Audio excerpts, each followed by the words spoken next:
Ես չեմ նայում ես iPad-ի մեջ միակ միտքս որ ես միկրոֆոնը չի բանի։ Պապաներից մեկն է։ Որ այսպես։ Հայկ Մելիքյանի խավորությամբ է։ Դու կարդում ես իմ հարցերը։ Մամայանն էլ է Կարինե։ Ես էլ եմ ուզում։ Ասա։ Հա, շոկա։ Ես Ամերիկայի մարդ չեմ։ Ես սովետի պրոդուկտ եմ։ Մի հատ էլ։ Սովետում ծնված, ես սովետի պրոդուկտ եմ։ Միմերի։ Սենտերցիաները նստի ու չգիտեմ ես մի վարժությունը նվագի, այնվի վարժություն նվագի, վերջի, իմ մոտ չի ստացվում։ Ինչի քո մամայի տանունը նույնն է։ Ես մեղավոր չեմ։ Այսօր ստացվեց իրոք ինձ թվում է ամենակարճ ստեջը, բայց ասեմ ինչի։ Մենք առաջին անգամ ենք հանդիպում։ Այո, կեսօրս բոնում է։ Բա դրանից էլ պետք է սկսել։ Ողջույն բոլորին։ Այսօր շատ հետաքրքիր վայրում ենք մենք։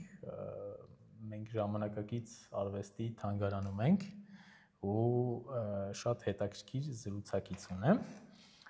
Կարինե Գիլանյան, դաշնակահարուհի, գերմանաբնակ դաշնակահարուհի,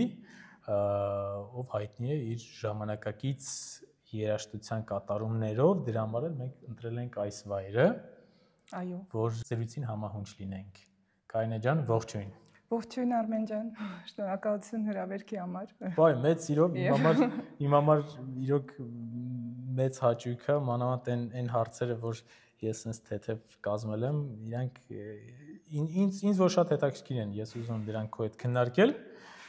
եւ ուզում եմ, որ այս հարցերի շուրջ մենք իրար հետ հետաքրքիր քննարկումներ ունենանք, որովհետեւ երկուս էլ պարզվեց լիքը ընդհանուր բաներ ունենք, այսա մենք դրա մասին կխոսենք։ Նախ ասեմ, որ այսօրվա մեր հաճելի զրույցը դա Հայկ Մելիքյանի խավորությամբ է։ Ես այդ բառը հիշեք, ինչի համար եմ ես ասում Հայկ Մելիքյանի խավորությամբ, շեշտեք խավորությամբ,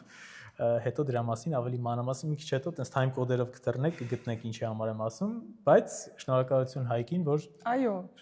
այս ամեն ինչը հա միտքը տվեց ու մենք հիմա հավես զրուցում ենք։ Առաջին միշտ հարցը, որ մենք իրար հետ դաշնակահարներով քննարկում ենք ու շատ է դա քննարկվում, մեր դասախոսներն են, մեր պրոֆեսորները, որոնք որ ահռելի մեծ դեր ունեն մեր կյանքում ու շատ ուրախ եմ, որ մենք խոսելու ենք քո դասատուից, քո դասախոսից, պրոֆեսորից, որովհետև իր մասին բավականին քիչ ինֆորմացիա կա համացանցում։ Այո, ճիշտ ես ասում, քիչ է։ Ու ընդհանրապես ցավոք սրտի ինքը այլևս մեր հետ չի։ Ես խոսում եմ Իգոր Մարտինովիչ Յավրյանի մասին, եթե ավելի կոնկրետ Իգոր Մարտիրոսովիչ Յավրյան, չէ՞, ինքը Մարտիրոսովիչ է, բայց միշտ իրան Մարտինովիչ էին ասում, հա։ Ու ես կուզենամ ընդհանրապես մի քիչ իր մասին դու պատմես, թե ոնց էր դասավանդում, ընդհանրապես իր դասավանդման մեթոդիկան, հետաքրքիր է, որովհետև իմ դասախոսս Եգեգ Գերգույն Սարաջյանը միշտ իրան հրավիրում էր դասարան ու մենք նվագում էինք շատ Իգոր Մարտինովիչի համար, բայց իր հետ երբեք ինչ-որ տես դասեր բաներ առիթ չենք ունենալ դրա համար մի քիչ պատմի։ Իգոր Մարտինովիչը շատ ինդիվիդուալ էր դաս տալի, որտեղ ինքը շատ մեծ համ հոգեբան, համ փիլիսոփա, համ շատ զգայուն մարդ էր։ Եվ ես հիշում եմ մենք շատ անգամ նույն նյութը կարող նվագեինք իմ համակուրսացիների հետ, բայց ամբողջովին տարբեր ձևի։ Ինքը մարդուն էր նայում եւ իր էությունն էր երաժշտությունով բացահայտում։ Եվ ես ընկա իր մոտ 16 տարեկանում, որտեղ մեր մոտ Չայկովսկու դպրոցում կրճատեցին վերջի 11 դասարանը եւ ես 10 դասարանից հետո 10-11-ը միասին էր ավարտվում եւ ես մեծ երջանկություն ընկնեմ հենց իրեն մոտ։ Իսկ դու ո՞ր տարիքից ես իր մոտ եղել։ Ես 16 տարեկանից ընդունվեցի կոնսերվատորիա 20։ Իսկ մինչև այդ ում մոտ էիր։ Մինչև այդ Նատելա Հարոնյան։ Որ դպրոցներ դրա։ Չայկովսկու, Նատելա Հարոնյան։ Եվ հենց Նատելա Հարոնյանը ինձ ասեց անպայման Իգորի մոտ, ինքը համարում էր, որ կսազենք։ Եվ շատ ճիշտ համարեց, որովհետև Ես 16 տարեկանում դեռ այնքանի համոզված չէի, որ ես ուզում եմ դաշնակահար դառնալ, ես շատ եմ նկարել, բայց ընկնելով իր մոտ ինքը հենց դա բացահայտելով ինքը ինձ մի անգամ ասեց «Детка, это же то же самое, это тоже рисуй, вот бери и рисуй». Մենք ռուսերեն ենք խոսում իր հետ միշտ եւ ինքը այդ գույները տվեց, այդ տեխնիկան, ոչ թե տեխնիկան որպես ցիլ, նպատակ, այլ որպես միջոց արտահայտելու, արտահայտվելու եւ ես հիշում եմ դե ես քան առաջի կուրսի համար 16 իհարկե փոքր է, որ դու ընկնում ես այսպես պրոֆեսորի մոտ, ես շատ քաշվում եմ Իրանից ու իր իմանալով իր կենսագրությունը, որ ինքը Վլասենկոյի մոտ է, ռուսական Մոսկվայի կոնսերվատորիայից հետո առաջի դասին անգիր փորձում էինք բոլորս ոչ թե այն պատճառով, որ ինքը շատ խիստ է, այլ ուղղակի իրան հարգելով ուրիշ ձևի չէին կարող մեզ թույլ տալ, բայց մի անգամ բերեցի շատ գոհ լիստի Դալին Օբերմանան, սովորել էի շատ արագ, մի շաբաթում սովորեցի, ինքը ինձ նոտաները հետ տվեց, ասեց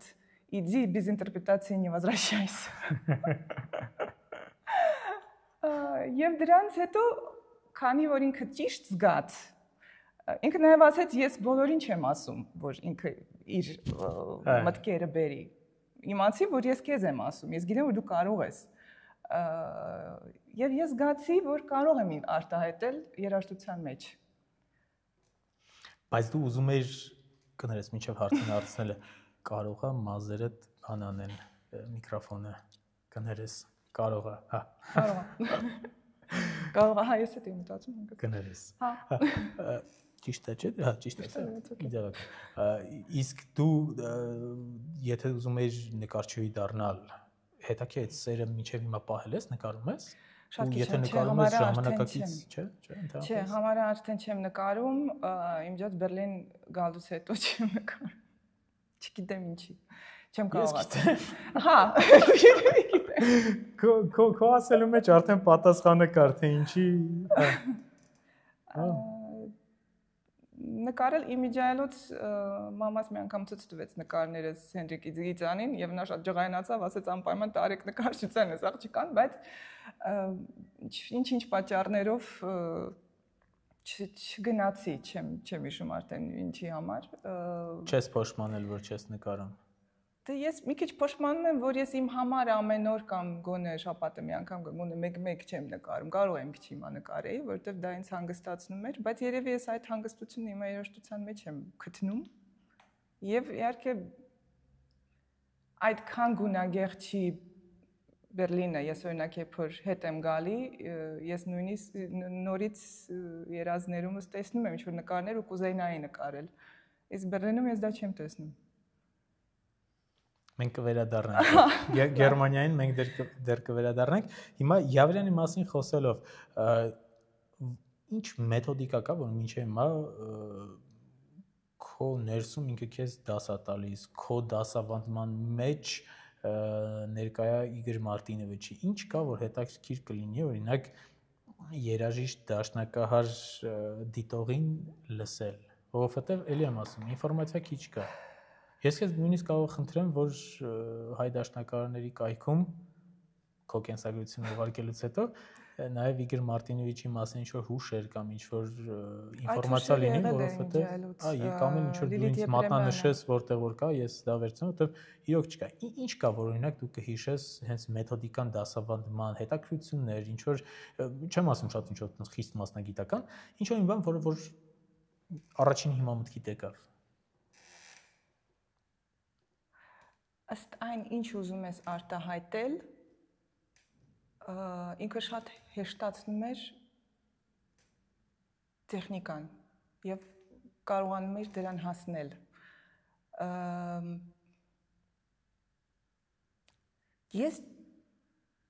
Ինձ դժվար է ասել, թե նա ինչպես էր դա անում, որովհետև նա անում էր դա որպես նաև մեծ հոգեբան, ոչ միայն տեխնիկապես, որ կարող էր ասել ակտավաներ, ասել, թե սենց մի նվագել, իրար վրայից որ ավելի հեշտ է ստացվում կամ պասաժները ուղիղ մատներով, թե կլոր մատներով, այդ ամեն ինչը իհարկե կար, բայց առաջերտին որպես հոգեբան։ Այսինքն ինքը շատ ինդիվիդուալ էր, Շատ ինդիվիդուալ է դաստալ, այո, շատ ինդիվիդուալ եւ ըստ ձեռքերի էլ ամեն մեկը տարբեր ձեռքեր ունի եւ նա նույն բանը չէր տալի բոլորին։ Նա շատ նույնիսկ շատ անգամ ես իմ համար նայում էի, այսինքն Շուբերտի սոնատները նայում էի եւ մտածում էի երնեք ինքը ինձ տար Շուբերտի ցեմոլ սոնատը։ Ես գնում եմ հաջորդ օրը իր մոտ, ինքը ասում է դու չես ուզում Շուբերտի ցեմոլ սոնատը նվագել։ Այդքան ինքը շատ էր զգում։ Շատ էր զգում ինչ կուզենայիր, բացի դրանից հնչողությունները, ինչ ես դու ուզում արտահայտես, ըստ այն ակորդի որ նոտան, ինչպես, ոնց, ամեն ինչը գալիս էր այդ տեսակ գեղանկարչությունից նույնիսկ, շատ ինձ համար, միգուցե մեկ ուրիշը կասի, ինքը ուրիշ բան ասի, ես կարող եմ դա պատկերացնեմ, բայց ինդիվիդուալ է այդ նույն, հա։ Այո, իմ հետ շատ գեղանկարչությունից ելնելով։ Իսկ ես իմ մոտ ինքը տպավորվել է, միգուցե ես սխալ եմ, ուղղի ինձ եթե սխալ եմ, մի քիչ ավելի տրամադրությունից ելնելով չէր ինքը շփվում նաև մարդկանց հետ։ Ես հիշում եմ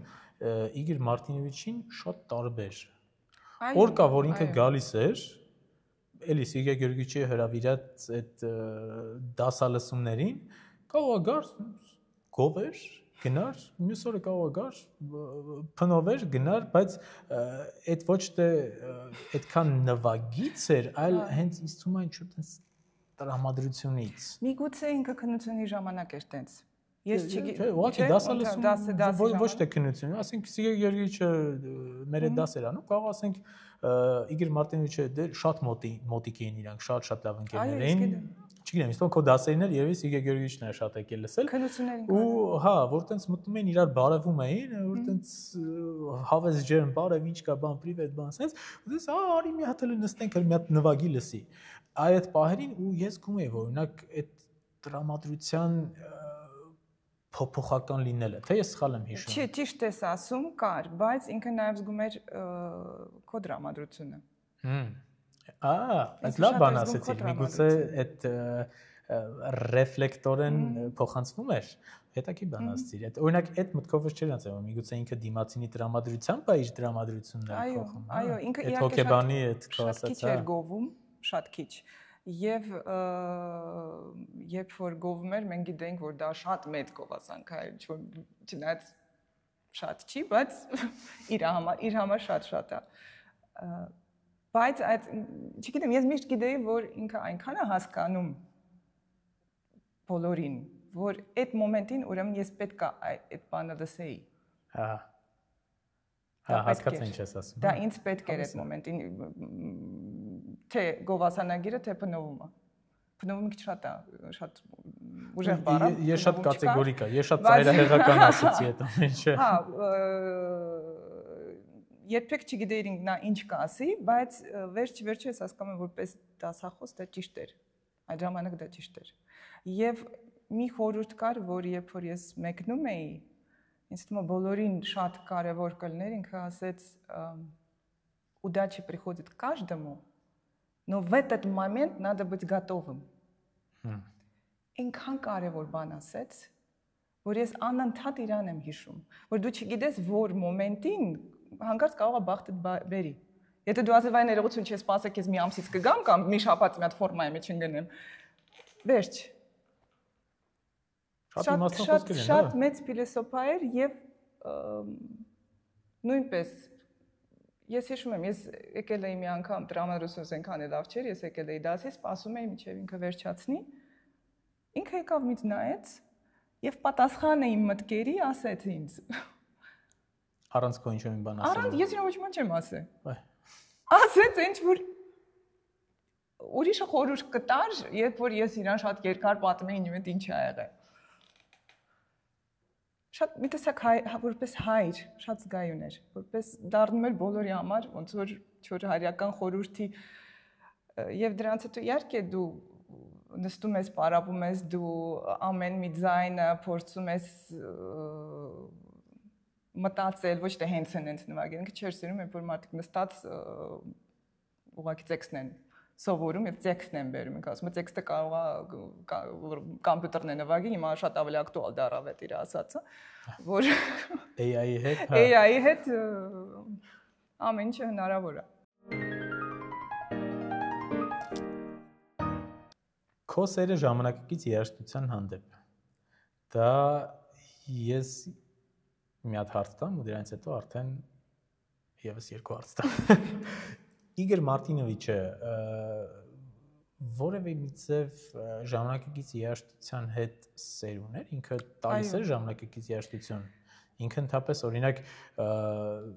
իմ սովորելու տարիներին չգիտեմ հիմա ոնց, բայց ընդունված չէր ժամանակակից երաժշտություն այդքան շատ նվագել։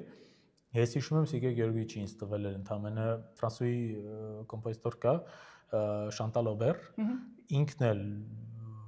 նենց չի որ շատ հայտնի է, ու նույնիսկ համացանցում էլ նենց չի որ շատ իր մասին ինֆորմացիա կա, ու Սիգե Գեորգիեվիչը ինչ-որ միտեղից պեղել, բերել, ասեց, ես կնվագես, ու իմ համար նենց զարմանալի էր, որ նախ ժամանակակից, նախ նենց կոմպոզիտոր, որ մինչև հիմա էլ ճիշտ ասեմ, որ պատրաստվում է այս մեր զրույցին, ուզում եմ sense իրուն բան անեմ, էլի ստավկաներ անեմ նկարներ, բայց Շանտալ Օբերից նենց չի որ չունես նկարներ կգտնես։ Մի խոսք ուզում ասեմ, մինչև հիմա ինքը համացանցում նենց չի որ շատ հայտնի է, ու տենց ինքը գտել տվել էր։ Գերմանացի իմ պրոֆեսորը, որ ես արդեն ուսումս շարունակեցի Բելգիայից հետո Գերմանիայում, ինձ տվել է երևի մի 2-3 ժամանակակից կոմպոզիտորի գործեր, մեկը ամերիկացի կոմպոզիտոր կա Չարլզ Գրիվս, ինքն էլ էլի նենց չի որ շատ հայտնի է, բայց այդ սերը ժամանակակից երաժշտության հանդեպ ոնց որ դասախոսների մոտ չկա, բայց Իգոր Մարտինովիչը ուներ։ Այո, ինքը ուներ եւ ինքը նաեւ պատմում էր, որ քննություններից մեկը, եթե ոչ իր ավարտը Մոսկվայի կոնսերվատորիայում, ինքը ժամանակակից երաժշտություն նվագի Կրամսկո ինչքան ինքը ասում էր, ես չեմ հիշում։ Հետո ինքը ինձ տվել էր Կրենեկի երկրորդ սոնատը, որ մենք տենց է չգտանք, շատ երկար փնտրում էինք Երևանից չկարողացանք գտնել։ Նա սիրում էր եւ շատ լավ էր հասկանում ժամանակակից երաժշտությունը եւ իմ բոլոր փնտրտուքները, որտեղ ես իրանից չի գալի իմ սերը դեպի ժամանակակից երաժշտություն, բայց նա շատ լավ ուղղություն տվեց։ Բայց ես մի քիչ ծնվել եմ ժամանակակից երաժշտության մեջ եւ առանց դրան չի կարող ինձ պատկերացնել։ Այդ պատճառով հենց Իգոր Մարտինովիչը ինձ թվում է իր իմացությունները ինձ շատ կարևոր էին նաև դրա մեջ, բայց դա մեր մոտ արդեն մի քիչ դիալոգի էր գնում։ Օրինակ ավարտը կոնսերվատորիայի պետք էր պոլիֆոնիա, ես ոչ Բախ էի ուզում նվագեի, ոչ լուդ ստանալիս Հինդեմիտի եւ ես փնտրեցի Կտաշ Նիտկեի իմպրովիզացիայի ֆուգը։ Հազիվ քթանք նոտաները։ Համատեղեցիր։ Ես այո, դա իմ պոլիֆոնիկ նյութներ եւ նա իսկույն ասեց обязательно бери великолепно եւ կամ էլի գցի էտուդները իմ օրաքույրներ բերե Բուդապեշտից այն ժամանակ ոչ ոք չէր նվագել դեռ եւ ես նստած Պիեր Լորեն Էմայի կասետը ունենալով իրան լսում եմ, դասում ես ընդհանրապես հնարավոր է նվագել, կատարել, սովորել, ընդհանրապես ինչա եւ գլուխս ջարդելով սովորում եմ նայում եմ այդ էտուդները եւ ինչքան գիտեմ Իգոր Մարտինովիչն մի քիչ տանջվեց, որ գոնե մի քիչ նայի ես ինչ եմ իրան բերում, բայց մեր մոտ շատ լավ դիալոգ էր գնում, կոնտակտը կար եւ ինքը միշտ ինձ ասում էր դու փնտրում ես, շարունակի քո փնտրումները եւ իմացի որ այդ ճանապարհը մի մոռացի եւ նա տվեց ինձ Ստրավինսկու, դե իհարկե Ստրավինսկի ժամանակակից երաժշտություն չի, բայց Ստրավինսկի ժամանակակից երաժշտության իմ համար Բախն է։ Պապաներից մեկն է։ Պապաներից մեկն է եւ մեծ հաճույքով այդ կոնցերտը նվագել եմ։ Իսկ սերը դեպի ժամանակակից երաժշտություն ասա գալիս է նրանից, որ ես ծնվել եմ այնպիսի ընտանիքում, որտեղ մորաքույրս Դու կարդում ես իմ հարցերը։ Ես չեմ նայում ես այդպես։ Այս iPad-ի մեջ միակ միտքս որ ես միկրոֆոնը չբանի։ Այո։ Կարինեն Ջաղասպանյանի աղջիկն է։ Եվ Գայանե Ջաղացպանյանի քրոջ աղջիկը, քո մորաքույրը Գայանե Ջաղացպանյանը, որը որ հայտնի է եղել որպես իր ժամանակակիցների ամենավառ կատարողներից։ Նա է Այսինքն հայտնի է, որ ինքը մինչև հիմա նվագում է։ Մինչև հիմա նվագում է եւ մինչև հիմա ինչ նոտաներ էր գտե ինձ ասեց կարող եմ տամ, ես պետք է ինձ չմոռանամ վերցնեմ, որտեղ վաղ արդեն մեկնում եմ։ Նա 85 թվին հաղթեց Բուդապեշտում ժամանակակից երաժշտության մրցույթ միջազգային եւ պարապում էր այդ մրցույթի համար եւ երբ ես ծնվեցի 81 թվական բարձա որ նա զվարթն զբաղված էր դրանով եւ ես ծնվել եմ մի բնակարանում որտեղ որ ես տակը նստած անդադ լսում էի ժամանակակից երաժշտություն Բրամսի սոնատաները չելո Թավջութակի եւ Շոպեն դա է իմ բազան Բեթհովեն եւ այլն Ես էլ եմ երաժշտական ընտանիքում, մամաս դաշնակահար է ու այդ գալիս է, նույնիսկ որ դու չծնված վիճակում, որ դու լսում ես այդ դասական երաժշտությունը, մեծ ազդեցություն է տալիս, Հայրս էլ է կոմպոզիտոր, բայց հա։ Այո, եւ ես մի հատ էլ։ Հայրս կոմպոզիտոր էր, Դավիթ Գիլանյան, այո։ Ես հազար հա, կամերան էլ անջատվեց, բայց ինչի՞։ Ինչի՞ շոկեց։ Զապիսը ինձ թվում է չի անջատվել հուսամ։ Չէ, զապիսը գնում է։ iPad-ս անջատվեց, հա։ Տեսած կլինես, սև սպիտակով արանքում գնալու ես, անջատել միացնել, իրանք էս հետո ես կուղարկեմ կնայես, հա։ Մի խոսքով, Գայանե Ջաղացպանյանը ինքը ամենամեծ ազդեցությունն է ունեցել քո ընտրած ուղու վրա որպես հենց ժամանակակից ես գիտեմ որ դու նաև դասական երաժշտություն ես նագում բայց հենց որպես ժամանակակից երաժշտության սեր ամենաառաջին ազդեցություն ամենամեծ ազդեցությունը տվել է հենց Գայանե Ջաղացպանյանը Այո բացի դրանից նա նաև ազդեցություն ունեցել է Հայկի վրա եւ Հայկը ինձ դա է ասել ես հիշում եմ իսկ Հայկը չի ասել անցած անգամ բայց Հայկը ինձ է ասել Եվ ինձ թվում է դրանից մենք երբ որ հանդիպում ենք միշտ իրար նոտաներ ենք ուղարկում ինքը ինձ ես իրան հարցեր ենք տալի որտեվ լիքը կոմպոզիտոր կա բոլորին հնարավոր չի իմանալ եւ կարծիքը հարցնել շատ կարեւոր է։ Դրա մասին ենք խոսում Հայկի հետ որ ես իրան պատմում եմ այլ նույնը չասեմ որ նոտաներ են ինձ ուղարկել որ այտենց նոտա չկար sense Այս պատկերը այսենց նոտային ուղարկել, այսենց տեսք ուներ նոտան ու մի խոսք ասում գեղանկարչություն կա շատ էլի ժամանակակից մեջ ու այսինքն դուք իրար հետ քննարկում եք այդպես բաներ, հա։ Այո, իսկ հիմա լավ, մի րոպե, ես խառնվեցի։ Հա, Հայկի հետ դուք քննարկում եք ժամանակակից երաժշտություն, իսկ հետո ինչ որ գործեր կա, որ դու չգիտես Հայկից ես հարցնում, Հայկը չգիտի քեզնից է հարցնում, որպես ռեպերտուարի update, ինչ որ մի բան, որ դուք Այո, շատ։ Իհարկե Հայկը շատ ավելի շատ է ժամանակակից հենց սոլո գործեր նվագում, բայց նա էլ կարող է հարցնել վերջերս հարցրեց գերմանական կոմպոզիտորներ, նա ինքն էլ է շատ լիքը բան գտնում կամ երբ որ ինչ-որ նոտաներ են պետք մենք իրար ուղարկում ենք։ Դժվար է ժամանակակից երաժշտություն գտնելը։ Կատարողահաճո ստեղծագործություն գտնելը։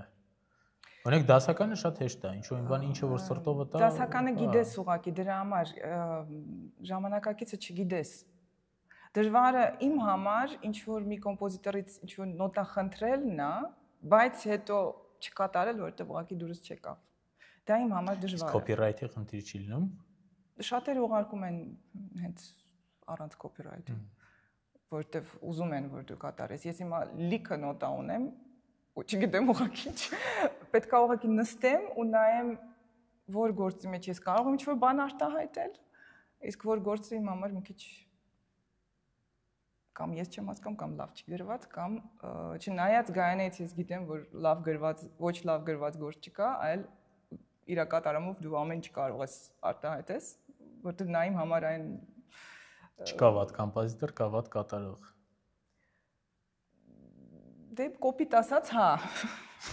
Որովհետև իմ աչքի առաջ ինքը այնպեսի գործեր էր դարձնում շատ հետաքրքիր, որ ես մտածում էի ինչպես դա ընդհանրապես հնարավոր է։ Դրա համար էլ կատարողներին պետքա կոմպոզիտորները շատ լավ նայեն։ Նայում են։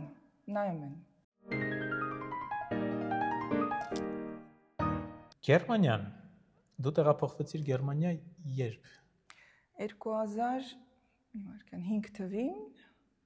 Որպես ուսանողուհի։ Որպես ուսանողուհի դու այնտեղ սովորել ես։ Ինձ հետաքրքիր է այդ ընդհանրությունները, որ ասում եմ, դե ես էլ ճիշտ է,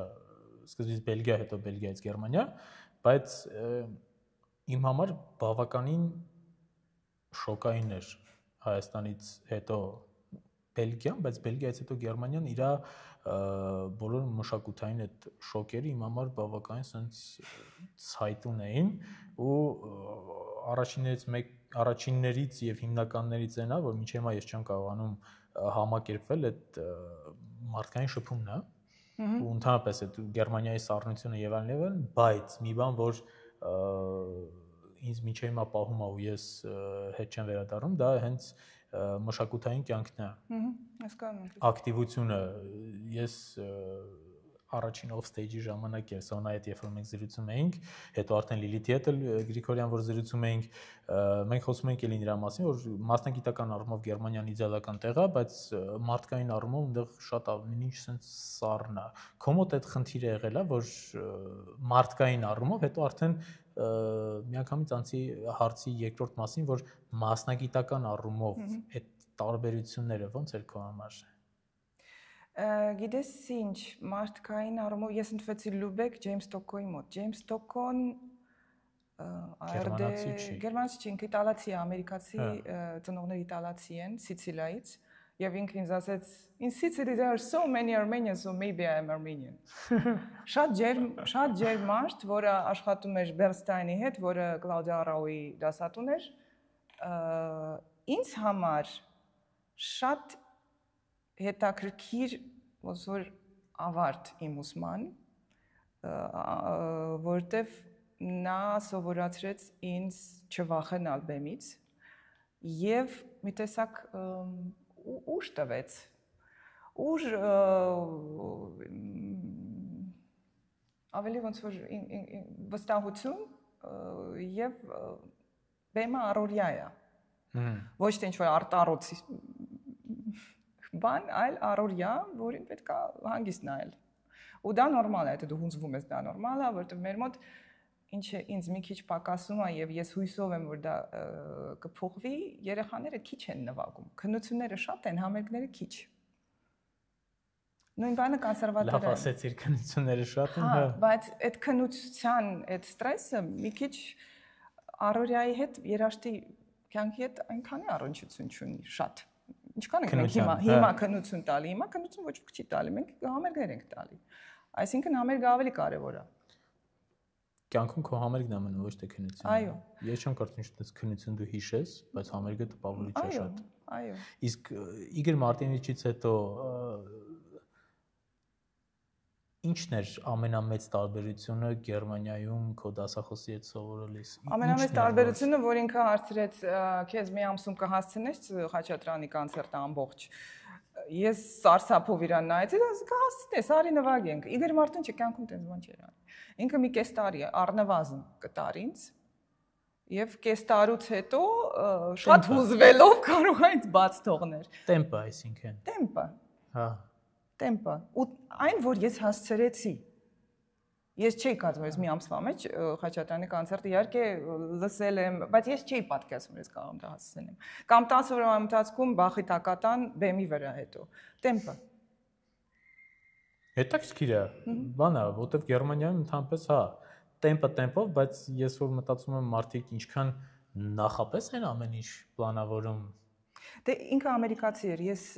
իր մոտ ասում եմ, ես շատ ուրախ էի, որ ես իր մոտ հետո ընկա,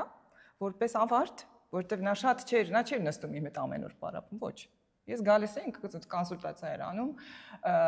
անալիզ էր շատ հետաքրքիր անում, հեմիոլայա, ֆրազան ինչքան է, էսա մի քիչ ավելի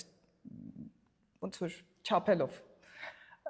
Էլի ճիշտ է, ինչու՞ չէ։ Ճիշտ է, մենակ էմոցիաներով չի, այլ նաև շատ էր գովում,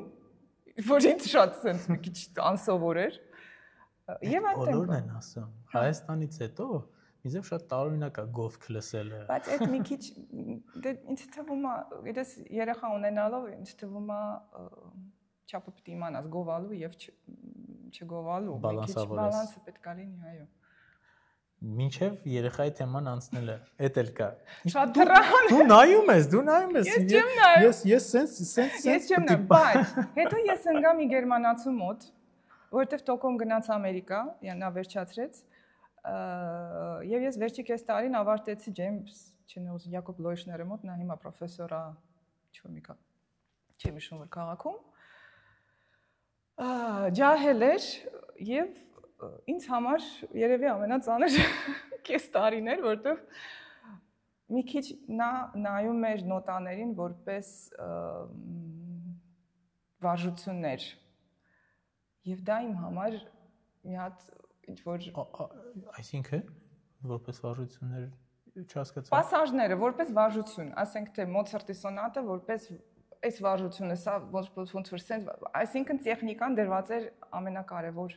տեղը եւ նա էլ էր այդպես նվագում։ Ես լսեցի իր Բեթհովենի 5-րդ կոնցերտը, մի վարժությունը մյուսի հետևից, ոչ մի բան չարտահայտելով, եւ ես մի քիչ հազիվ իր մոտ ավարտեցի։ Ես չեմ ուզում ասել, որ դա է գերմանական շկոլան, բայց այդ տեխնիկայով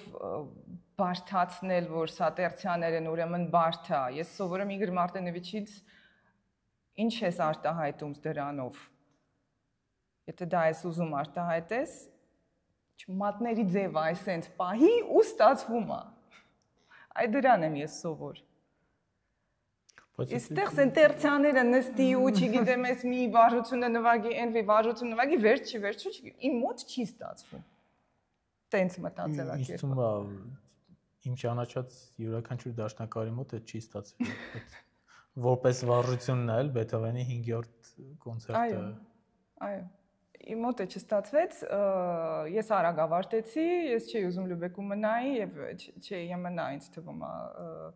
տոկոն ինձ կանչում էր Ամերիկա, իմ համար շատ հեռու էր, չէի ուզում, չնայած ինքը որպես ասիստենտ էր ինձ կանչում։ Ինչ ափսոս, բայց։ Չէ։ Չէ։ Լավ։ Չի, ինձ թվում է, ես որոշում եմ։ Ինձ թվում է որպես բան հնարավորություն։ Հնարավորություն, ինձ թվում է ինքը շատ բան էր։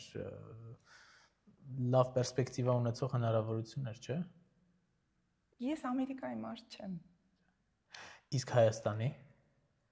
կվերադառնաս մեր Հայաստան։ Ես չեմ գնացել Հայաստանից։ Լավներ, օքեյ։ Կգնաս Հայաստանից։ Չէ, եթե կատակի չտանք, բայց դու գերմանաբնակ դաշնակահարու ես, այսինքն դու բերլինաբնակ դաշնակահարու ես, թե ինպես։ Բայց Բերլինը Վավիլոն է։ Բերլինը Վավիլոն է։ Բերլինը Գերմանիա չի։ Եթե Բերլին չլներ, ինձ թվում է ես շատ մեծ բարդություններ կունենայի, որովհետև ուրիշ քաղաքներ գնալով ես անդադ մտածում եմ, հա Սիրունա մաքուր է, այս մեր Կոզոտ Բերլինի մետրոն չի։ Բայց այն շրջապատը եւ այնքան մարդիկ կան իմ նման սովետում ծնված, ես սովետի պրոդուկտ եմ։ Իրա բոլոր, բայց ես սովետի պրոդուկտ եմ, երևի ամենալավագույն սովետի կրթությունը վերցրած։ Ոչ թե մտածելակերպը հիմք, այլ բազան, դա ամենաուժեղն էր, կրթությունը մշակույթը։ Եվ այդ մարդիկ իմ շրջապատում են, դա չի նշանակում, որ ես դեմոկրատ չեմ, ես դեմոկրատ եմ, ես սիրում եմ ազատություն, բան դրանում չի։ Այսինքն դու Բերլինում ստեղծել ես մի համայնք, որտեղ որ հավաքել ես։ Ես չեմ ստեղծել, ես ընկել եմ այդ շրջապատը։ Հա, մի տեղում ես, որտեղ որ դու քեզ զգում ես Հայաստանում, այսինքն դու այդ շրջապատը ստեղծել, որը ես ներկայացնում եմ Հայաստանը այդ շրջապատում։ Ոչ թե ես հայերի մեջ եմ, Բերլինում իհարկե կան, ես հայ ընկերներ ունեմ, բայց այդքան է շատ չեն։ Բերլինում շատ հայեր կան։ Մեր դաշնակահարներից էլ Ժորանա, Նիկան Հախնազարյան։ Երաժիշտներից շատ կան։ Ես Բերլինը շատ եմ սիրում։ Ես երևի թե միակ քաղաքներից է, որտեղ որ ես Գերմանիայի մեջ կուզեի տեղափոխվել։ Դե արի։ Ես բոնում եմ ու ես նախկին մայրաքաղաքից կուզեմ տեղափոխվել հիմակվա մայրաքաղաք, որտեղ Բեռլին ինձ թվում է հենց այդ նույն Գերմանիան չի, ինքնասենյակ լրիվ առանձին հանրապետության մեջ, այդ առումով ինձ թվում է Բեռլինը շատ բան է։ Կապելով էս ամեն ինչը, այս տեղը ու Գերմանիան իրար հետ մենք մինչև ռեկտալը խոսում ենք, որ անհնար բան է Գերմանիայում ոչ աշխատանքային ժամի կամ նույնիսկ աշխատանքային ժամի այսպիսի պետական կարևոր թանգարանում նկարանում անցկացնել ու դրա համար ես շնորհակալության անուններ ունեմ իրոք անչափ շնորհակալություն ժամանակակից արվեստի թանգարանի տնօրենին Նունե Ավետիսյանին, որ մի նախադասություն եմ ես իրան ասել, ընդհանրապես ներկայացնի ինչ պետք է արվի, մեծ սիրով եկեք ու իրոք խորին շնորհակալությունները մեր, նաև Մերի Արաբյան եւ Վահագն Կարապետյան աշխատակիցները, ովքեր որ հիմա կադրի ցանկով սպասում են, որտեղ մենք հիմա ոչ աշխատանքային ժամին իրենց հանգստի հաշվին սա ենք ձայնագրում։ Այդ առումով Գերմանիայում սա անհնար կլիներ կամ էլ այնքան նախապես դու դա պիտի անեիր մի տարվա, մի երկու տարվա հա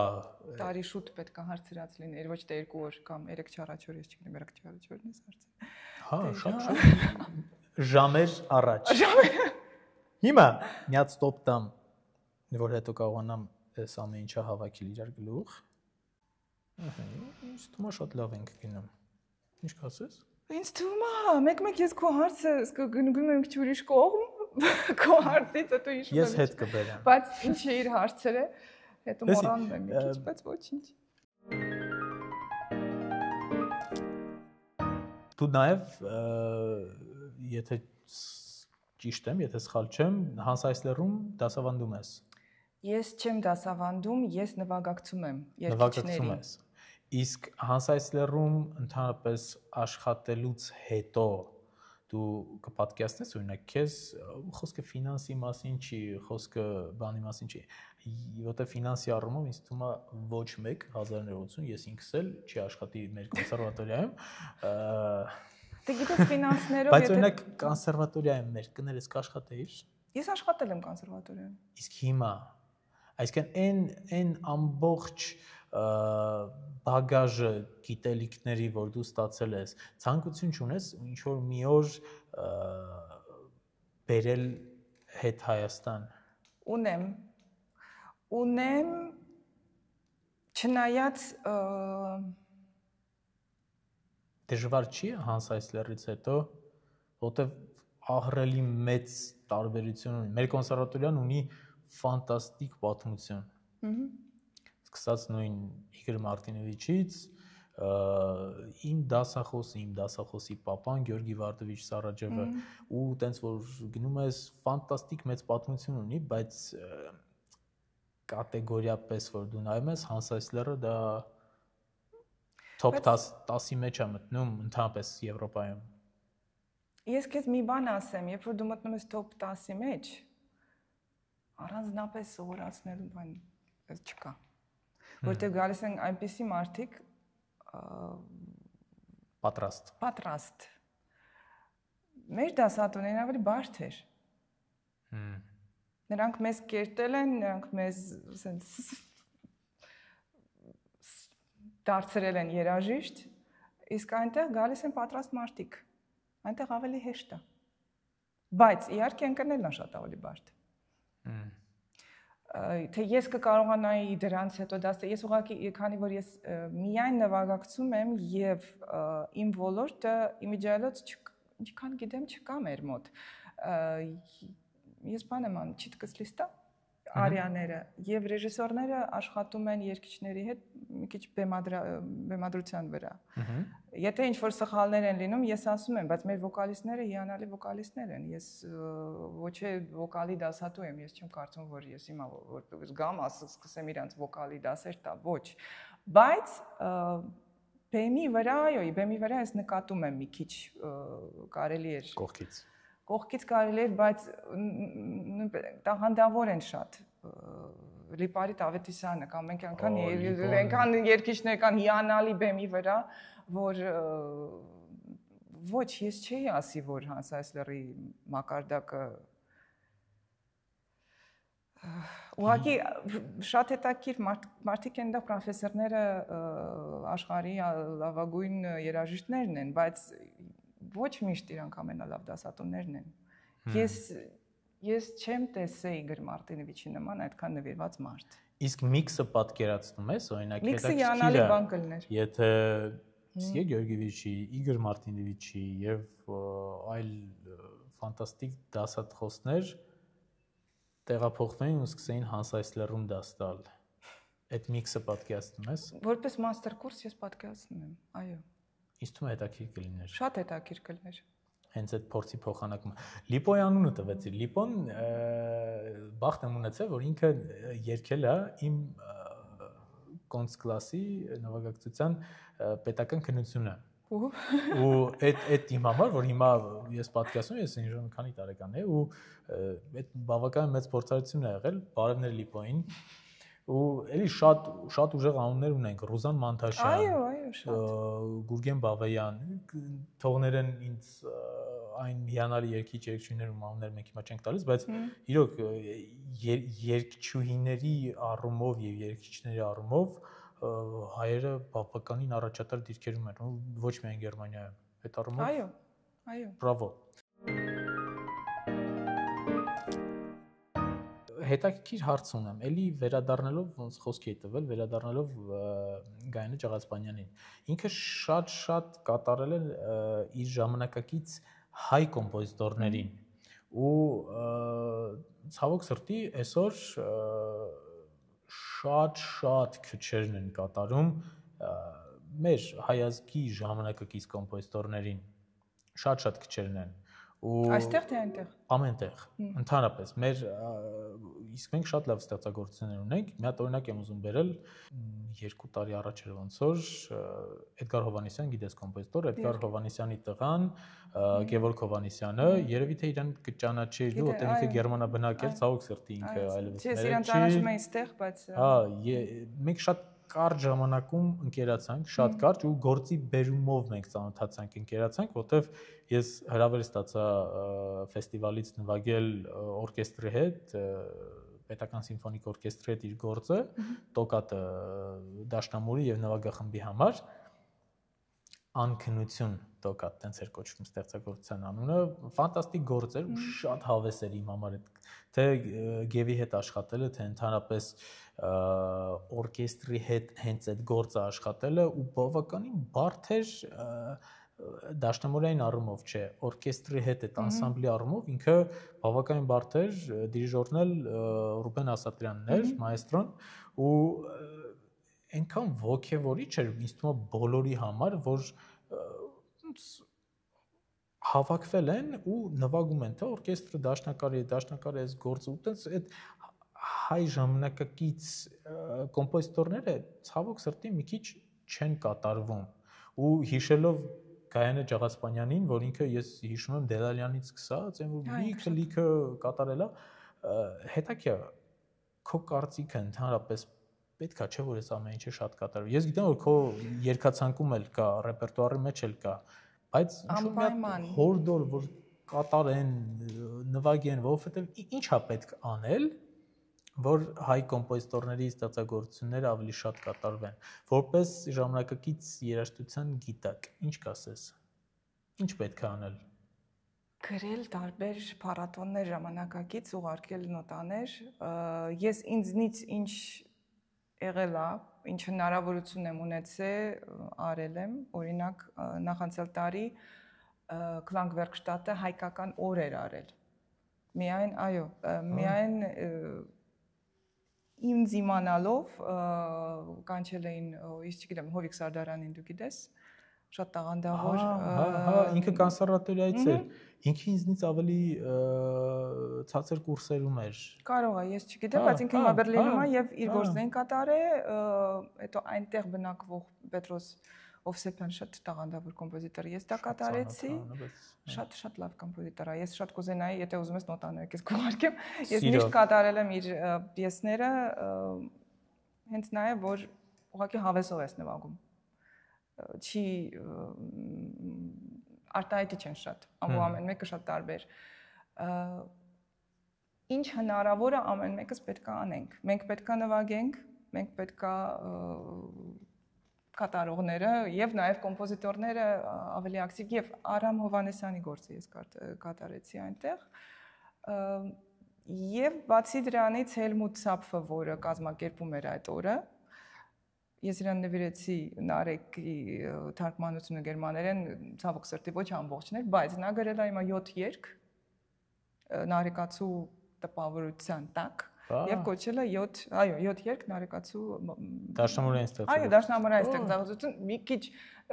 երկշնիտկային։ Չէ։ Դա իր մտորումներն են Նարեկի մասին։ Եվ դա կատարել եմ Unerhörte Musik փառատոնին Բերլինում։ Ամեն մեկը դառնակություն կա, այո։ Ես շատ կուզենայի Երևանում դա կատարեի, որովհետև ինձ թվում է նորից կկատարվի եւ նա CD-ա ուզում ձայնագրել։ Ամեն մեկս, որ դու ասում ես վերադառնանք կամ գնանք, ինչ եմ ասում, ես չեմ գնացել, որովհետև ես միշտ կապ չունի ես որտեղ եմ գտնվում կամ ընդհանրապես արվեստագետը որ կետում է գտնվում, մենք ներկայացնում ենք մեզ, այսինքն մեր գենետիկան։ Մենք ուրիշ ոչ մի բան չենք ինչ միտք կա լինել երաժիշտ, եթե մենք հայ չենք։ Այսինքն մենք ավելի սկզբից հայ ենք, հետո երաժիշտ։ Եվ մենք ներկայացնում ենք մեր երկիրը։ Այո։ Ու ես համոզված եմ, որ ամեն մեկս հնարավորության չափ այսքան սփռված ենք, իրալուման ներդրել է հայ երաժշտությունը առաջ տանելու համար։ Շատ ափսոս ինձ համար, եթե ես կարողանայի, բայց ուղղակի այդ ուժը չունեմ, որ Ավետ Տերտերյանի երաժշտությունը հնչեր Բերլինի ֆիլհարմոնիկում, բայց նա սիմֆոնիստ է, ինչպես հնարավոր է անել։ Ես չեմ կարող։ Եթե մինիստրությունը մեր ավելի ակտիվ լիներ կամ, չգիտեմ, կարողանում են, ես չգիտեմ։ Բայց ես տեսնում եմ ուրիշ երկրներ, որոնք մեր հարևանները, որոնք հենց պետությունից ավելի ակտիվ են։ Չեղած տեղը։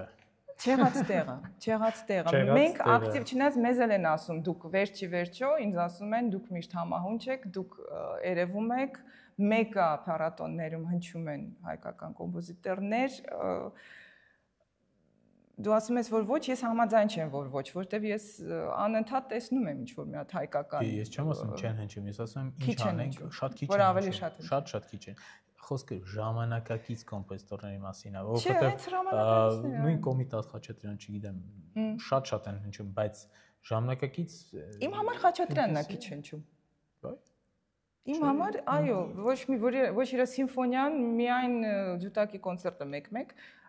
այդպիսի մեծության համար քիչ է։ Հա, եթե որպես մեծություն նայես քիչ է, բայց ընդհանրապես գոնե Խաչատրյան գիտեն։ Հա, գիտեն, բայց ես հիմա հատուկ անուններ չեմ ասում, որ ինչ-որ մեկին չվիրավորեմ անունը չտալով, բայց մեր ժամանակակից փայլուն կոմպոզիտորներից շատերին ես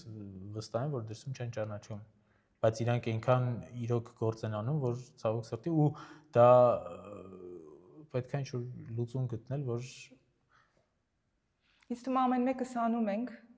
մեր ուժերով, բայց ինչ-որ պետական ավելի մեծ ուժ է պետք։ Կամ այդ քո միտքը քո սայթի հայկական դաշնակահարների, որ եթե միացվի, ոնց որ Տոլստոյն էր ասում, если люди злые представляют сплоченные представляют собой силу, то людям добрым надо только сделать то же самое։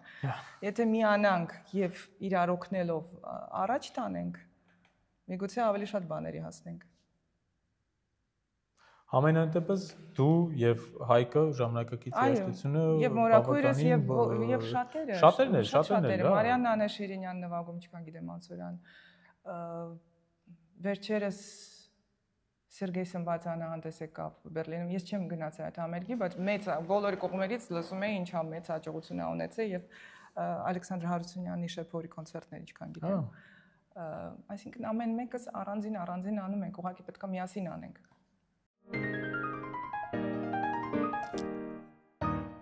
Վերադառնալով Հայկին։ Ես խոստացա, չէ, որ կասեմ ինչի համար քավոր բառը ասցի։ Դու ունես փոքրիկ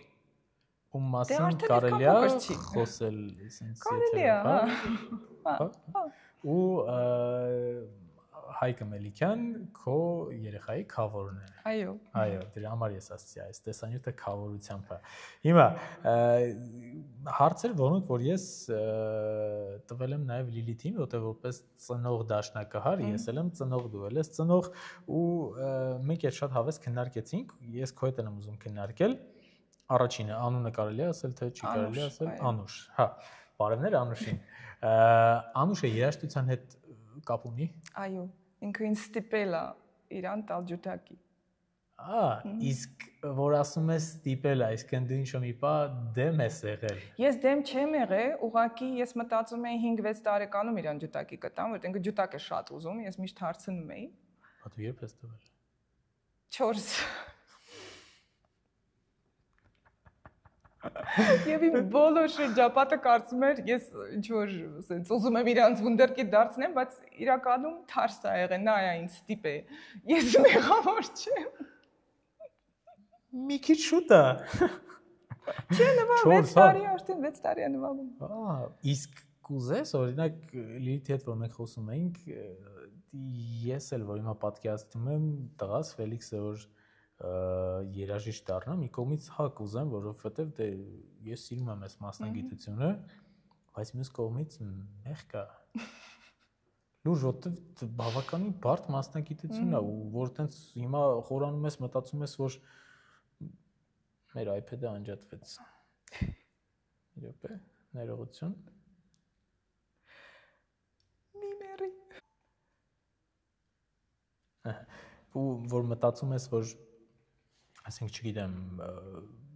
այս ամեն ինչի միջով անցնելու է նաև քո երեխան, ինձ մտածում ես արժի որ։ Գիտես ինչ, ինձ թվում է դա մենք չենք որոշում։ Լրիվ համաձայն եմ, երեխան ունի ընտրության իրավունք ու միշտ կնոջս հետ որ խոսում ենք անպայման եթե իր սրտով եղավ երաժշտությունը, ոչ մեկս դեմ չի լինելու, նույնիսկ հակառակ, եթե իր սրտով չի երաժշտությունը, ես հաստատ չեմ ասում, չէ, երաժիշտ, այսինքն իր սրտով, բայց միցև այդ ուղղվածությունը մենք ես գիտես ինչ եմ համարում, որ երաժշտական կրթությունը պարտադիր է։ Այո։ Ուղղի աշխատանքի համար պարտադիր է, կրթվածության, զարգացածության, ճաշակի համար, բայց որպես մասնագիտություն, որպես ծնող դաշնակահար խորտ կտայր երեխայիդ, օրինակ ինքը գար հարցներ դառնում, թե չէ, քո կարծիքից է հիմա կախված, հա թե չէ, հետաքրքիր է։ Օրինակ ես ավելի շատ կասեի երևի թե չէ, ամենայն սիրելով եւ մասնագիտությունս եւ առաջնահերթ երեխայիս, որովհետեւ շատ դժվարություններ կան։ Գիտես, մի քիչ շուտ է որոշելը, բայց ամեն ինչով ամենաբարդ ժամանակ ես մտածում էի փառք Աստծո, որ ես երաժիշտ եմ, թե չէ կգժվեի։ Եվ այդ մոմենտերին ես կուզենայի, որ նա կարողանար նվագել, որ նա ինձ թվում է մենք երբեք մենակ չենք, որտեվ կարող ենք ինչ-որ մի գործ բացենք եւ տեսնենք, որ մարդ կար, որը շատ ավելի ուժեղ բաներ էր զգացել, քան մենք այս մոմենտին, որ մեզ թվում է, որ այդքան վատ ենք։ Ոչ, իրանք շատ ավելի վատ էին։ Եվ այդ պատճառով համեմատության մեջ, հա, նույնպես է։ Եվ ես կուզենայի, որ իմ աղջիկը նույն ձևի իրան միայնակ չզգար երաժշտության հետ։ Թե մասնագիտություն, որպես մասնագիտություն ինքը կընտրի, թե ոչ, դա արդեն իր ընտրությունն է։ Ավեսով պարապում ամեն երեկո։ Չգիտեմ ինչի։ Չպիտի լսի ինքը իհարկե։ Չէ, դե որպես երեխա, ես ես թողնելու եմ վիդեոյի մեջ։ Այս տեսանյութի մեջ մնալու է։ Իսկ ինչից սկսվեց, որ ես իրան տվեցի 4 տարեկանում, մենք գնացել էինք դասարանական համերգի, այնտեղ շատ լավ դասատու կա ռուս տատիկա, լավ շկոլայով, իրա դասարանական համերգը, ես երեխային բերել էի, ուղղակի որ լսի, ինքը 4 տարեկան, նստած, մամա, ես երբ եմ բեմ դուրս գա, ես երբ եմ բեմ դուրս գա, ասում եմ, Անուշ, պիտի սովորես նոր, եւ ինչ է անում, մի հատ աղջիկ նվագում է Վիվալդի կոնցերտ, ինքը վազում է բեմի վրա, նստում է բեմի վրա ու գոռում է գերմաներեն, ես էլ եմ ուզում, հայտարակ, ես վազում եմ բեմի վրա, վերցնում եմ երեխային թռնում եմ դուրս։ Ու то есть Тамара Алексеевна, идите сюда, идите. Что она сказала? Ну, вот хочет ребенок. Ну, приведите. Ասում բաչուտա. Չէ, բերեք։ Այդպես ինքը սկսեց։ Այդ դեպքում ինձ թվում է պետք չի խանգարել։ Ես չեմ խանգարում, ոչ, ես չեմ խանգարում, հակառակը ես ամեն օր իր հետ նստած իրան նվագակցում եմ։ Ինքը ավեսով պարապում է, իմ ընդունվել է բավական լավ Բերլինում իր աշտական գիմնազիա։ Տեսնենք, 10 տարեկան է, ամեն ինչ դեռ արժևում է, 2 անգամ հաղթել է առաջի տեղ, ինչ որ ժուգենմուզիցիետ, հա։ Բավականին պրեստիժ մրցույթ է երեխաների մեջ Գերմանիայում։ Դե քննություններ չունեն, իրանք այդ մրցույթ ունեն։ Բրավո, այսինքն մենք Անուշի անունը դեռ շատ կլսենք։ Մի քիչ վախենում եմ շատ ինչ որ շատ բան ասելուց, կերևա։ Ես ուզում եմ ինքը սիրով անի, ինքը անում է սիրով, եթե դա միայն հոբի մնա, էլի ես շատ երջանիկ եմ, բայց ես զգում եմ, որ մարդը ինձ հասկանում է, որ մենք Ես հույս ունեմ, որ ես մի օր տարիներ անց կհպարտանամ, որ Անուշ ջան, քո մամայի հետ մենք խոսում էինք քեզնից, իսկ դու հիմա մեծ բարձրունքներին ես։ Հոբի։ Այո։ Ինչ հոբի ունես։ Ոյ, մամա։ Մամա եմ հոբի։ Չէ, հոբի չէ, երևի այդ իմ մասնակցությունն է։ Իսկ հոբին դաշտա։ Այդ էզում ասեի, մաման այդ աշխարհում նա դժվար մասնագիտությունն է, չէ, հենց հոբի։ Հոբի։ Ինչով ես հանգստանում։ Հեծանիվ քշելը հոբի է։ Հա, իհարկե։ Դե, բայց աշխատանքի հեծանիվով եմ գնում։ Չէ, դա արդեն հոբի չի։ Հոբի չի։ Եթե հոբիի մեջ աշխատանք բառ կա, այդ հոբի չի։ Չէ, բայց ճանապարհ է։ Կապ չունի։ Այդ հոբի։ Դու գնում ես գործի։ Եթե դուրս գայր ուղակի պտտվելու այգիներում։ Դե ուղակի պտտվել եմ դուրս գալի։ Դեպի գործի։ Եթե հայ հոբի։ Տարբեր։ Դե սիրում եմ հեծանիվ քշել։ Հեծանիվը։ Եվ իմիջիայլոց շատ կուզում եմ, որ Երևանում է նորմալ հեծանիվ տեղ լինի, որտեղ այստեղ գալուց մի երկու անգամ սկուտերով քիչ եմ էլի։ Սկուտերի տակ ընկնեի, մտածում ես, խեղճ մարդիկ ճանապարհ չունեն քշելու ուղակի։ Որտեղ քշեն։ Չէ, տարմով Գերմանիայում։ Հա, ֆանտաստիկ, ավելի հեշտ է հասնում հեծանիվով, քան ուրիշ։ Էկոլոգիապես էլ ավելի ճիշտ, մի խոսքով այդ առումով հա։ Այո։ Որպես կարդալ։ Ինչ ես կարդում։ Հիմա նոր շատ աղմակ իր կարդացի, բայց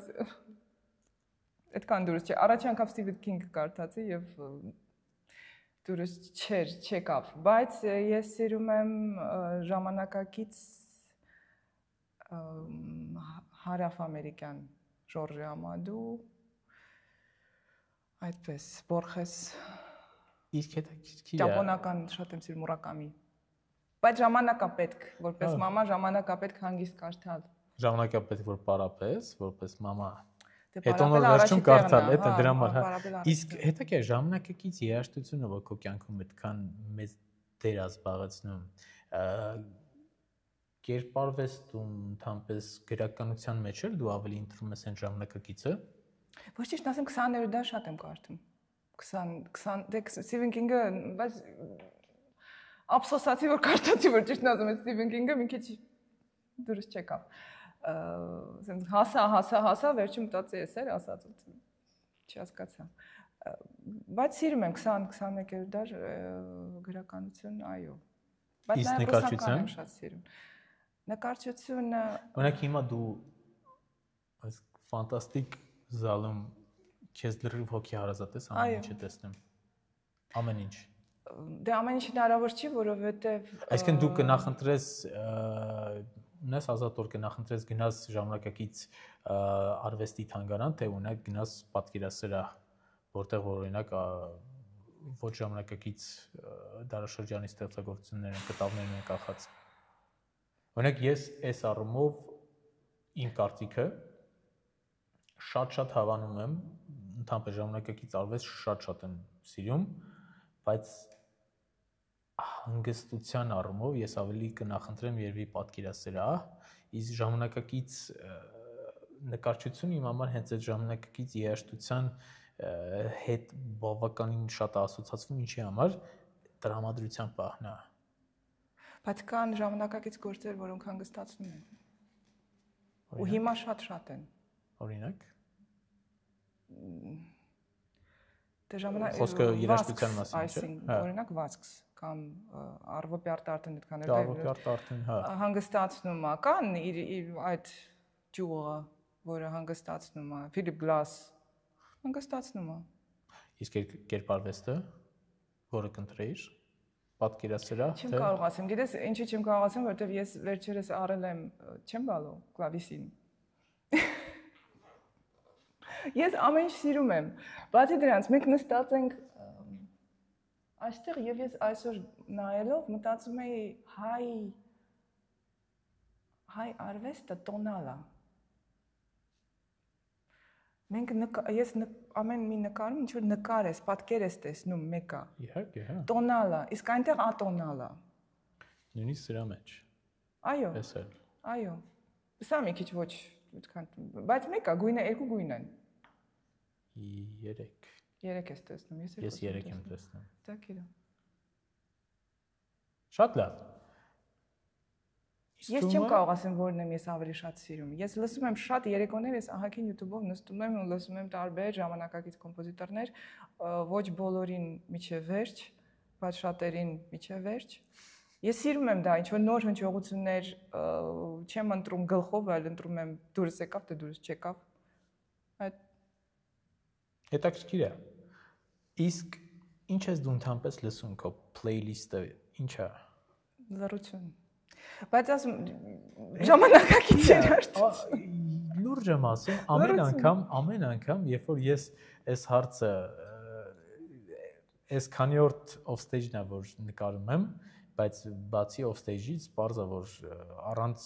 կամերայի շատ որ երաժիշտներով շփվում ենք, 90%-ը ասում են լռություն։ Ես էլ եմ լռություն ընտրում, բայց ես ունեմ playlist, օրինակ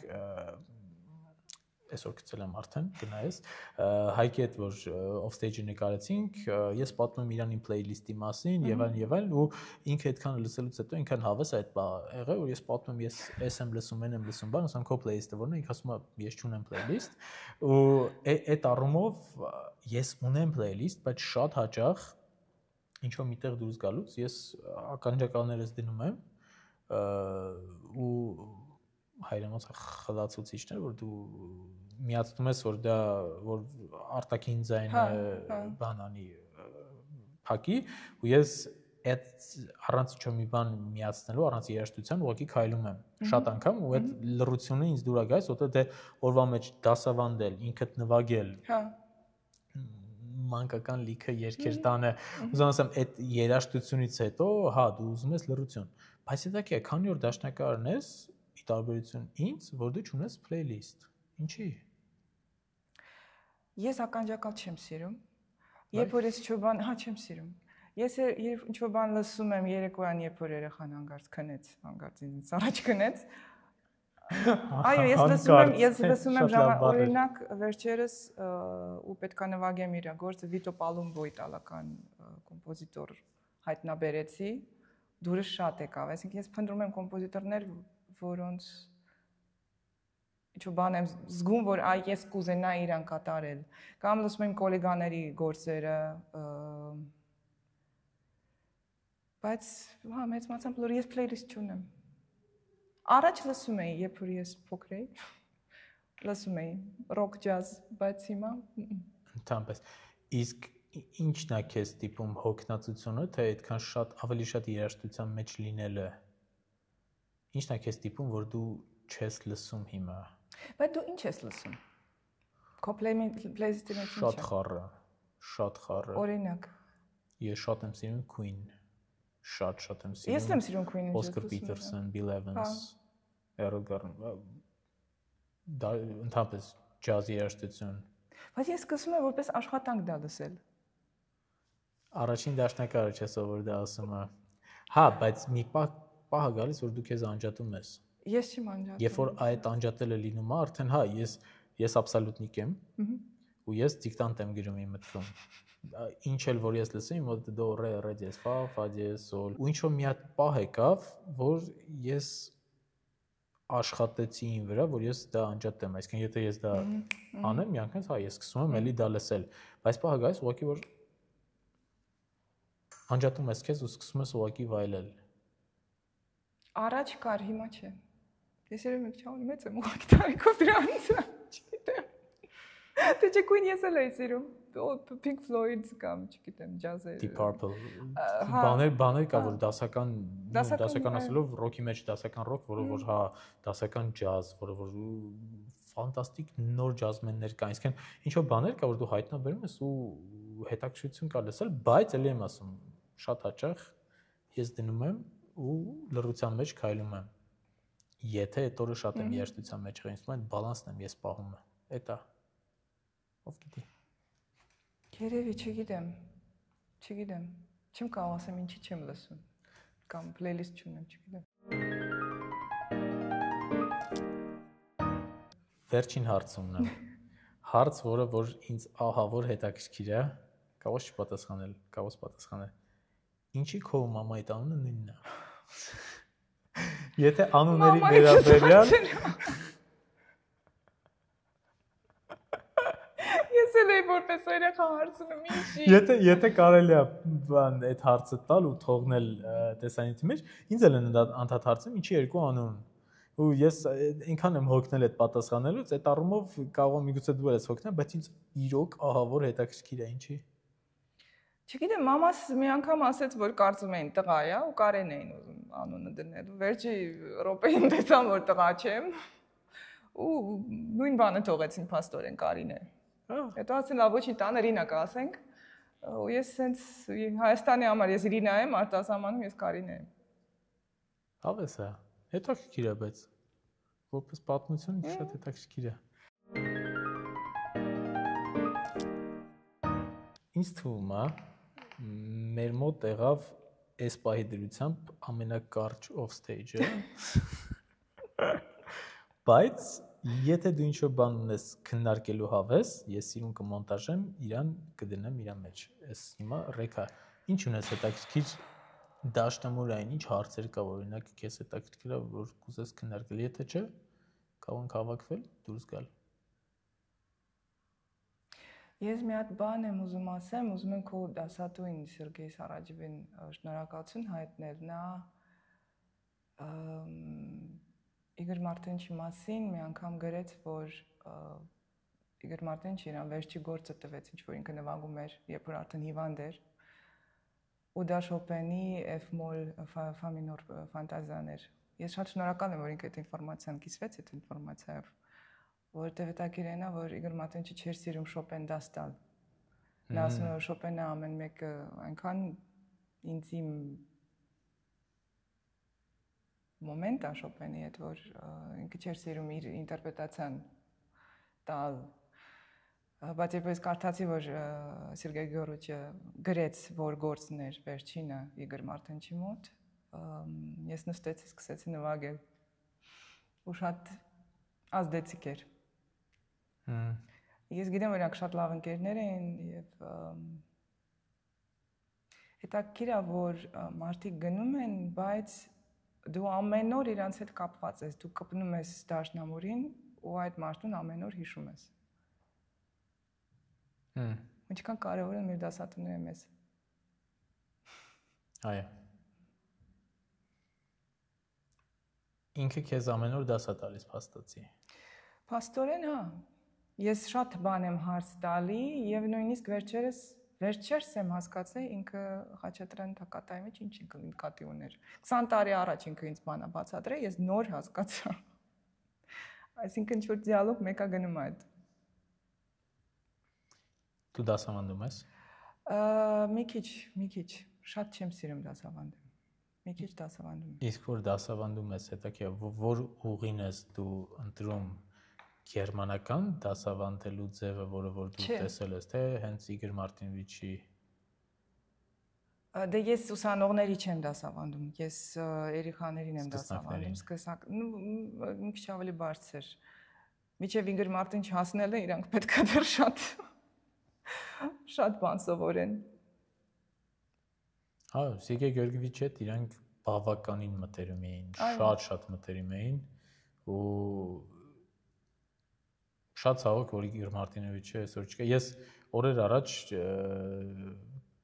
Անին դու գիտես Տեր Մարտիրոսյան Քյոլնից։ Ես այս վերջերս իրան հրավիրել էի Հայաստանում էր մաստեր կլաս տար, վարպետության դասեր ու շատ լավ վարպետության դասեր տվեց Անին, հիմա արդեն վերադարձել է Քյոլն ու մեկ էլ այդ վարպետության դասերի ժամանակ տեսա որ Տիգրանն է եկել Բերկելյան ու ինձ թվում է որ հաստատ պարզավոր կճանաչես ու էլի մենք խոսեցինք Իգոր Մարտինովիչից ու էլի այսքան խորացված չէ պարզա ոնց որ քո հետ հիմա խոսում էինք ու ինձ թվում է բավականին դուք շատ եք Իգոր Մարտինովիչի ուսանողները ու կարելի է ինչ-որ մի օր դուք կազմակերպեք մի բան, որը որ դրա մասին մենք մտածեցինք, ամեն մեկս մտածել է կապի մեջ եք ուսանողներով, եթե հա, ինձ թվում է շատ լավ կլինի, որ մի օր համախմբված մի բան կազմակերպեք իր հիշատակին նվիրված, ու մեկ էլ ինչ-որ մի հատ ինֆորմացիա ինձ տվեք, որ ես կայքում տեղադրեմ, որտեղ Իգոր Մարտինովիչի մասին պետք է իր կնոջից հարցնել նաև ինֆորմացիա, այսինքն իր կենսագրությունը պետք է իր կնոջից հարցնել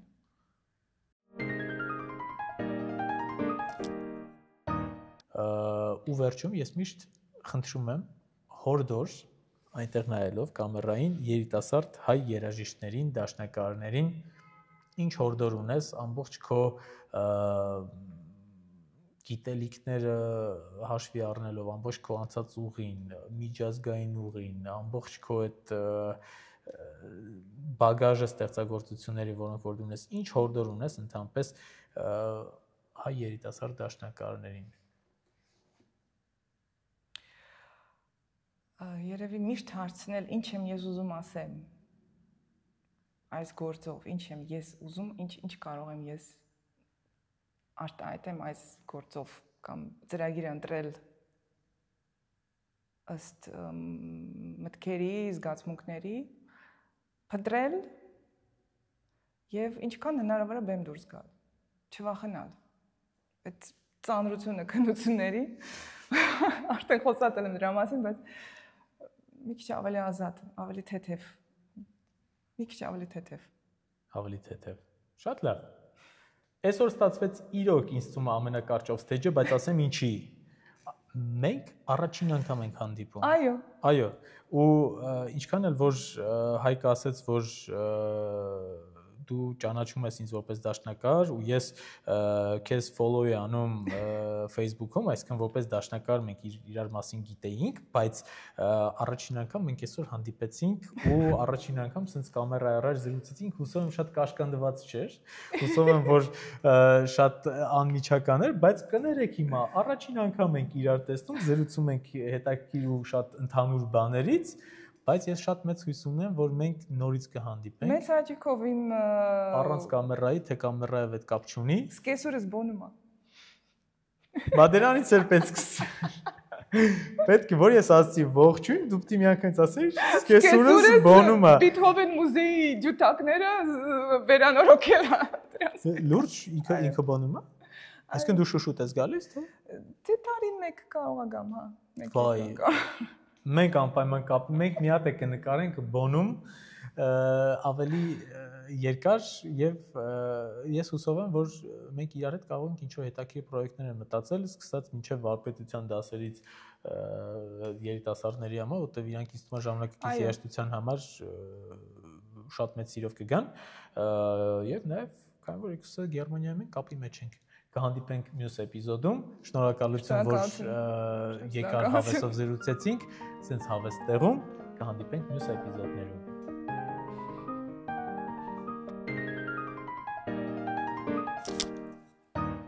Այս առումով էս իմ համար փորձառություն էր, որ